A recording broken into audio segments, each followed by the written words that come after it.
मोतीपुर गांव में चंदू नाम का आदमी रहा करता था। वो अपनी पत्नी मीना के साथ खुशी से जीवन बिताया करता था। एक बार जब धान की रोपाई चल रही थी, सभी तैयार होकर खेतों की तरफ जाने लगे। मैं जा रहा हूँ खेत पर, तुम बाद में आ जाना खाना लेके, और भाग्यवान जरा लस्सी भी लेती आना थोड़ा सा।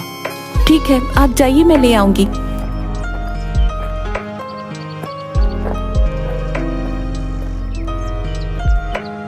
चंदू खेत में पहुंचता है। थोड़ी देर काम करता है, तभी खेतों की मेड़ों पर दो आदमी चल रहे होते हैं। उनमें से एक आदमी छाता लेकर चल रहा होता है। जमींदार करोड़ीमल और उनका मुंशी बाबूलाल। साहब, यह है चंदू, सुना है इसकी फसल बहुत अच्छी निकलती है। इस बार 8 बोरी चावल के लिए इसे बोल देते हैं। करीब है, 2 पैसा कमा लेगा तो दुआ ही देगा।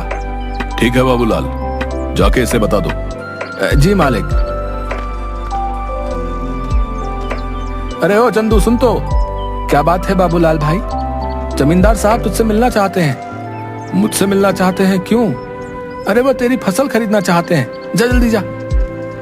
जी जमींदार साहब। आओ चंदू आओ, सुना है तुम्हारी फसल बहुत अच्छी होती है। क्या इस बार की फसल तुम हमें बेचना चाहोगे? बाजार के दाम से अच्छा दाम दे दूंगा। ये तो हमारे लिए खुशी की बात है साहब। तो फिर ठीक है, जिस दिन फसल ठीक से तैयार हो जाएगी हमें बता देना, हम आदमियों को भिजवा देंगे। तुम्हारी फसल काटने में वो सब तुम्हारी मदद करेंगे और तुम्हारे घर पर पैसे भिजवा देंगे। उसके बाद जमींदार चला जाता है। चंदू फिर से खेत में वापस आकर काम करने लगता है। थोड़ी देर बाद मीना वहाँ आ जाती है। सुनिए जी, आ जाइए, आपके लिए खाना लेकर आई हूँ, और हाँ, साथ में लस्सी भी लाई हूँ। आता हूँ। इसके बाद चंदू मीना के पास पहुँच जाता है। लाओ लाओ, बड़ी भूख लगी है। लीजिए। मीना, जमींदार जी आए थे, जानती हो उन्होंने क्या कहा? क्या कहा? उन्होंने कहा कि वो हमारी इस बार की फसल खरीदना चाहते हैं और बाजार से अच्छे दाम भी देंगे। ये तो बड़ी खुशी की बात है। ये सब माता रानी की कृपा से हुआ है। मैं कहती थी ना, एक दिन सब ठीक हो जाएगा। माता रानी करे ऐसा ही हो। इसके बाद दोनों घर चले जाते हैं। इसके बाद चंदू सो जाता है। चंदू शाम को उठा और घर के आंगन में लगी क्यारी से सब्जियां निकाली। मैं ये सब्जी बेच के आता हूँ, ठीक है? सुनिए, आप समय से आ जाइएगा, रात होने से पहले। ठीक है। उसके बाद मंडी में सब्जियां बेचकर वापस आते वक्त एक मछली के ठेले के पास। मछली कैसे दे रहे हो भाई? भाई चंदू सुनो, तुम ये दोनों ले जाओ 100 रुपए में, मुझे जरा जल्दी घर जाना है। ये लो भाई 100 रुपए। आज मीना को कहूंगा मछली के गर्मा गर्म पकौड़े खिला दे। चंदू घर पहुंचा।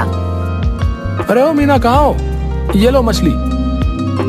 आज पकौड़े खाने का दिल कर रहा है, जरा बना दो। जी हाँ ठीक है, लेकिन पहले आप हाथ मुंह धो लीजिए। इसके बाद मीना मछली पकाने लग गई।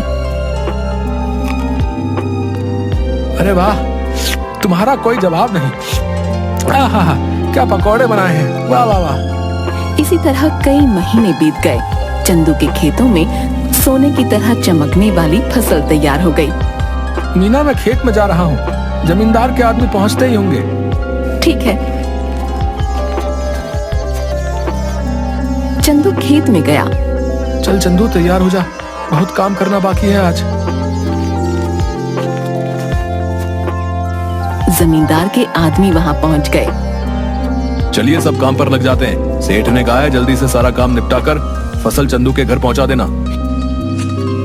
सब ने मिलकर फसल काटी और 8 बोरियां तैयार कर दी। तभी वहाँ मीना आई। ये क्या, इतनी जल्दी काम भी हो गया? मीना, इसीलिए तो कहते हैं कि एकता में बल है। जो काम मैं अकेला 2 दिन में करता, वो हम 4 लोगों ने मिलकर कुछ ही टाइम में कर दिया। इसके बाद सब ने मिलकर बोरियां चंदू के घर तक पहुंचा दी। हम सब कल आके ये बोरियां सेठ के घर ले जाएंगे। चलिए हम चलते हैं। चलो, आज का काम भी खत्म हुआ, बस अब कल का इंतजार है। उसने सारी बोरियां घर में रख दी। तभी आधी रात को चंदू के घर के बाहर कुछ चोर बात करते हुए। सुनो सबके सब, ध्यान से घुसना। अगर हम खाली हाथ लौटे तो सरदार हमें छोड़ेंगे नहीं। सब धीरे धीरे चंदू के घर से सारी बोरियां चुरा कर ले गए। अगली सुबह चंदू की बीवी, सुनिए जी, उठिए ना, देखिए क्या हो गया। क्या हो गया? चंदू उठिए, उठिए ना। क्या बात है भाग्यवान, ऐसा क्या हो गया जो तुमने सारा घर सर पर उठा लिया है? गोदाम से सारी बोरियां चोरी हो गई हैं। क्या चोरी? कहाँ पे? गोदाम में आइए और खुद ही देख लीजिए। हे भगवान, ये क्या हो गया? जमींदार जी के आदमी कभी भी आ सकते हैं। माता रानी, मैंने किसी के साथ कुछ बुरा नहीं किया, फिर भी मेरे साथ ही क्यों? चंदू घर की सीढ़ियों पर बैठ जाता है। चंदू की आंखों से आंसू आ रहे थे। तभी वहां जमींदार के आदमी आ गए। अरे भाई चंदू, बोरियां तैयार है ना? नहीं भाई, कल रात को ही किसी ने अनाज की बोरियां चोरी कर ली हैं। ये क्या कह रहे हैं भाई? जमींदार जी कहीं गुस्सा ना हो जाए। तुम तो उनका गुस्सा जानते हो ना। चलो उनसे बात तो करनी ही पड़ेगी। चलो अब। चंदू बाबूलाल के साथ जमींदार के घर गया। क्या चंदू, तुम सब खाली हाथ क्यों आ रहे हो? जमींदार जी, कल रात को हमारे घर में चोरी हो गई। सुबह देखा तो गोदाम से सारी बोरियां गायब हो चुकी थी। कहीं तुमने किसी और को तो बेहतर दाम के चक्कर में नहीं बेच दी? नहीं जमींदार जी, मैं सच कह रहा हूँ। सेठ जी, एक ही गांव में रहना है हम सब ने। भला झूठ बोल के कितने दिन बच पाऊंगा? ठीक है, लेकिन अगर मुझे पता चला कि तुमने किसी और को दिया है, तब देखना कि मैं क्या करता हूँ। कुछ दिन तक चंदू और मीना दोनों उदास थे। चंदू सब्जियों को बाजार में बेचता और जो भी कमाता उसे बहुत ध्यान से खर्च करता। चंदू खाना खाने बैठा। सुनिए ना, कितने दिन हो गए हमें इस तरह सब्जियां बेचते हुए, लेकिन हमारा घर मुश्किल से चल पा रहा है। घर के भी हालात ठीक नहीं है। हमारा गुजारा सिर्फ सब्जियां बेचकर नहीं हो सकता। पहले तो अनाज बेचकर हम अच्छे खासे पैसे कमा लेते थे, जिसमें साल भर थोड़ा थोड़ा करके घर चल जाता था। लेकिन अब तो हमें अगली फसल के पक जाने तक इंतजार करना होगा। आप बताइए ना, ऐसे कैसे घर चलेगा? मैं जानता हूँ, लेकिन मैं क्या करूँ, समझ नहीं आ रहा। अचानक चंदू थाली में रखा अचार रोटी के साथ खाने लगता है। अरे भाग्यवान, अचार! क्या अचार? क्या मतलब है? मैं आपको अचार की तरह दिखती हूँ? आप मेरे बारे में ये सब सोचते हैं?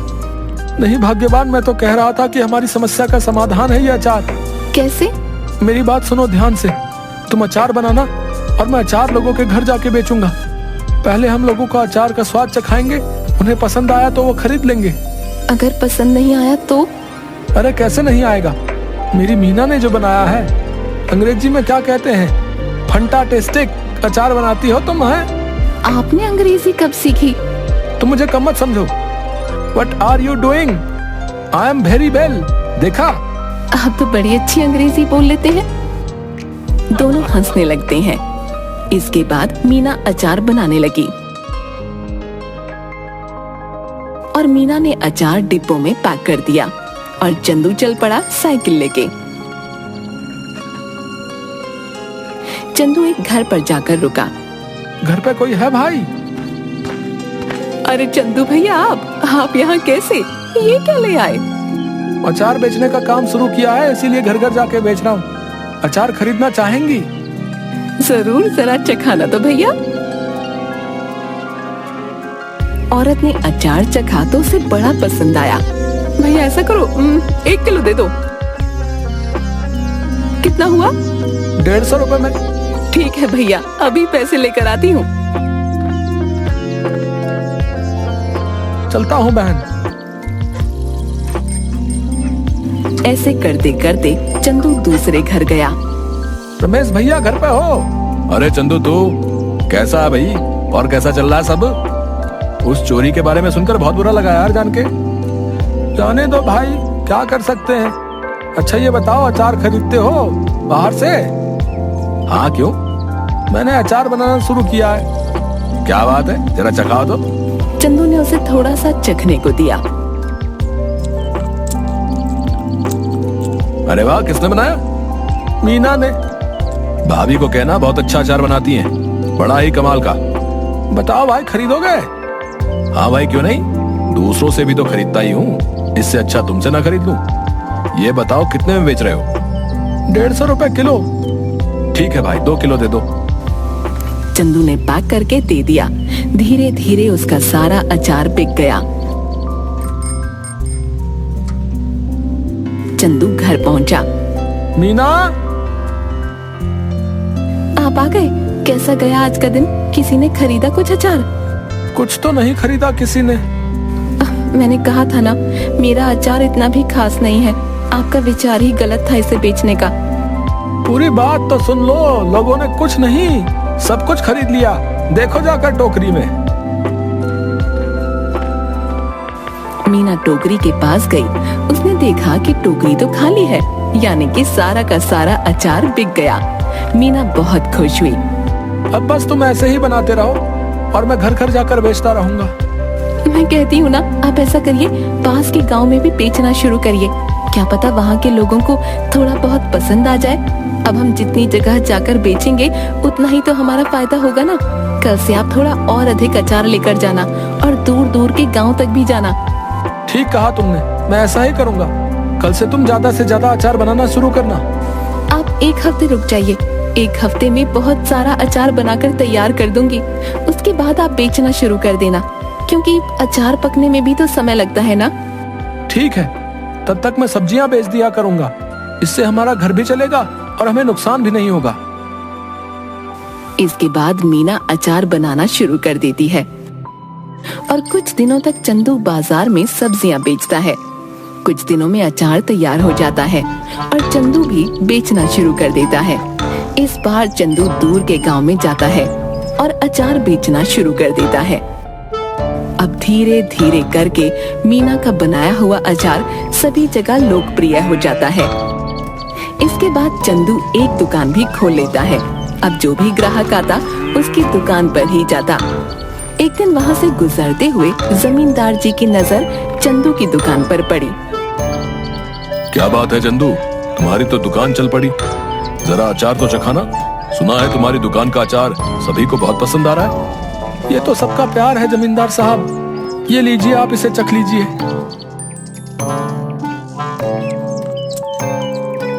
ये तो बड़ा स्वादिष्ट है। ऐसा करो, हमारे घर पर 60 किलो अचार पहुंचा देना। हमारे यहाँ बहुत बड़ा भंडारा है। एक हफ्ते में हम तुम्हारे घर पर कुछ लोगों को भेज देंगे रात को, इसलिए तुम सारा सामान तैयार रखना। जी जमींदार साहब। रात को जमींदार के लोग चंदू के घर नहीं पहुँचे। रात भी काफी हो गई थी। ऐसा करिए, आप सो जाइए। अगर कोई आया तो हमें पता चल ही जाएगा, तब उठकर उनका सामान उन्हें दे देंगे। तुम ठीक कहती हो, सो जाना चाहिए। क्या पता वो आज ना आए। चलो सो जाते हैं।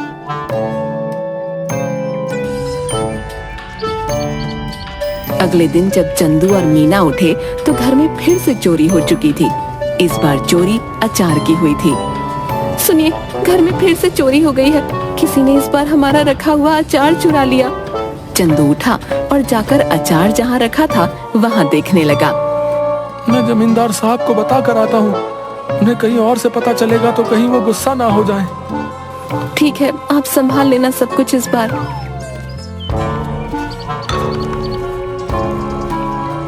चंदू जमींदार साहब के घर गया।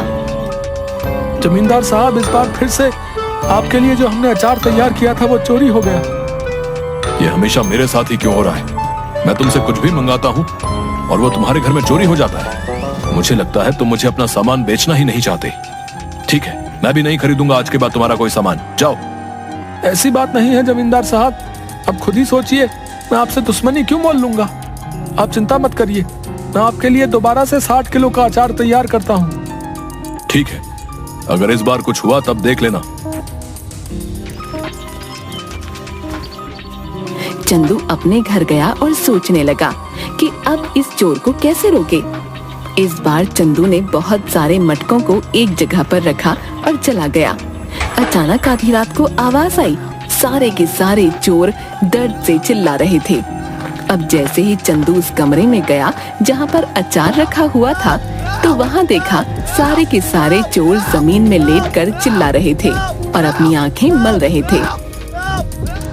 ये क्या कर दिया? कोई बचाओ हमें। पानी दो हमें कोई।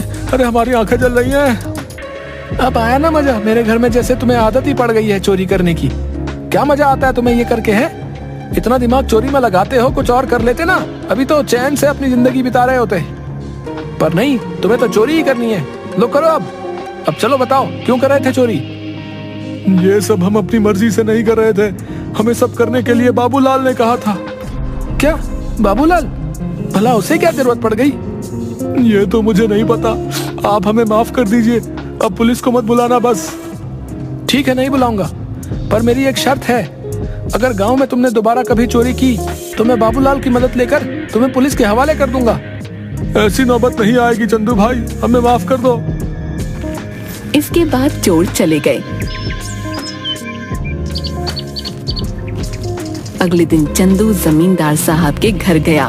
उसने जमींदार साहब को सारी बातें बता दी। जमींदार साहब, ये बाबूलाल ही है जिसने आज तक हमारे घर में चोरियां करवाई हैं। तुम कैसे कह सकते हो कि सारी चोरियां बाबूलाल ने ही कराई हैं? क्योंकि कल मैंने खाली मटके गोदाम में रखवाए थे और दरवाजे के ऊपर मिर्च की थाली रखवा दी थी। जैसे ही उन्होंने दरवाजा खोला, उनके ऊपर लाल मिर्च गिर गई और उन सबकी आंखों में जलन होने लगी और वो चिल्लाकर पानी मांगने लगे। बस मुझे पता चल गया, मैं उनके पास गया तो उन्होंने तोते की तरह सब उगल दिया। इस बाबूलाल को पकड़ लो और पुलिस को फोन करो।